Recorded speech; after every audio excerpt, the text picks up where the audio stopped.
கோயில்பட்டி, சாத்தூர், விருதுநகர், சிவகாசி, அருப்புக்கோட்டை இந்த பகுதியில் ஒரு காய் விளையுது.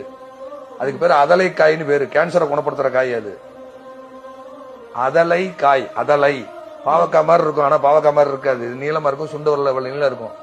1.5 இன்ச்சு நீளமா இருக்கும். தடிமன் ஒரு பென்சில் தடிமன் தான் இருக்கும். கசப்பு ஆனா சுவையா இருக்கும். அதான் மேட்ரு. அதை கொண்டு இங்க தமிழ்நாட்டில் எங்க வேணா போடுங்க. வளர்ந்துருச்சுன்னா நான் சொல்றேன். இந்த ஃபீல்ட் விட்டே நான் போயிடுறேன். வளராது. அந்த மண்ணில் தான் அது வளரும். தாமரை கோயில்பட்டி, சாத்தூர், விருதுநகர், சிவகாசி, அருப்புக்கோட்டை இந்த பகுதியில் ஒரு காய் விளையுது. அதுக்கு பேர் அதலை காய்னு பேரு. கேன்சரை குணப்படுத்துற காய் அது. அதலை காய். அதலை பாவக்காய் மாதிரி இருக்கும். ஆனா பாவக்காய் மாதிரி இருக்காது. நீளமா இருக்கும். சுண்டு வரல நீளம் இருக்கும். 1.5 இன்ச்சு நீளமா இருக்கும். தடிமன் ஒரு பென்சில் தடிமன் தான் இருக்கும். கசப்பு ஆனா சுவையா இருக்கும். அதான் மேட்ரு.